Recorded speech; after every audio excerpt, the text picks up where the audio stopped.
નમસ્કાર, આપ જોઈ રહ્યા છો નેશન પ્લસ ન્યૂઝ. હું છું આપની સાથે હિરલ પંડ્યા. વડોદરાની સહકારી રાજનીતિના સૌથી મોટા સમાચાર સામે આવ્યા છે. બરોડા ડેરીના પ્રમુખ અને ઉપપ્રમુખની ચૂંટણીને લઈને ચાલતી ઉત્સુકતાનો આખરે અંત આવ્યો છે.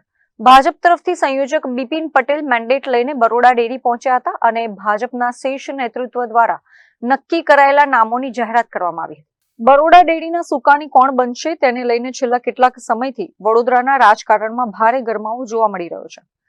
ચૂંટણી પ્રક્રિયાને શાંતિપૂર્ણ રીતે સંપન્ન કરાવવા માટે બરોડા ડેરી પરિસરમાં સવારથી જ ચુસ્ત પોલીસ બંદોબસ્ત ગોઠવી દેવામાં આવ્યો હતો.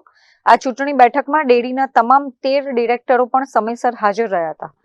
થોડી ક્ષણો પહેલા જ ભાજપના સંયોજક બિપિન પટેલ પક્ષનું મેન્ડેટ લઈને બરોડા ડેરી પહોંચ્યા હતા. ત્યારબાદ તેમણે સત્તાવાર જાહેરાત કરતા જણાવ્યું હતું કે પક્ષ દ્વારા ચેરમેન તરીકે દીનુ મામા અને વાઇસ ચેરમેન તરીકે જીબી સોલંકીના નામની પસંદગી કરવામાં આવી છે. પાર્ટીની પરંપરા રહી છે કે તેમના વિચારધારા વાળા વ્યક્તિઓને ડેરી, બેંક હોય, કોઈ પણ સરકારી સંસ્થા હોય એને ટિકિટ આપવામાં આવે છે, ચૂંટણી લડાવવામાં આવે છે. એ જ પ્રકારે બધા જ ડિરેક્ટરોને ભારતીય જનતા પાર્ટી તરફથી મેન્ડેટ આપવામાં આવે છે અને લોકો ચૂંટાઈને આવ્યા છે. ચૂંટાયા બાદ પાર્ટીની પ્રક્રિયા મુજબ તેમની સેન્સની પ્રક્રિયા લેવામાં આવી અને સર્વસંમતિથી સેન્સની અંદર નામ આવ્યા હતા. એ જ પ્રકારે નામને પ્રદેશ કાર્યાલય નામ આજે મોકલ્યા છે. એ નામની અંદર ચેરમેન તરીકે દીનુ મામા છે અને વાઇસ ચેરમેન તરીકે જીબી સોલંકીને યથાવત રાખ્યા છે. અત્રે ઉલ્લેખનીય છે કે ફરી એકવાર દીનુ મામાની બરોડા ડેરીના ચેરમેન તરીકે જાહેરાત થતા જ તેમના સમર્થકો અને ભાજપ કાર્યકરોમાં ઉત્સાહનો માહોલ છવાઈ ગયો હતો.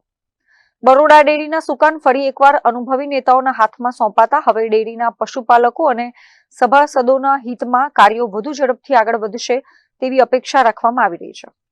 Chirag Patel, Nation Plus News, Vadodara. સમાચારોના સતત અપડેટ મેળવવા માટે અમારી નેશન પ્લસ ન્યૂઝની યુટ્યુબ ચેનલને સબસ્ક્રાઇબ કરો, બેલ આઇકન દબાવો અને જોડાયેલા રહો ફેસબુક, ઇન્સ્ટાગ્રામ અને ટ્વિટર પર.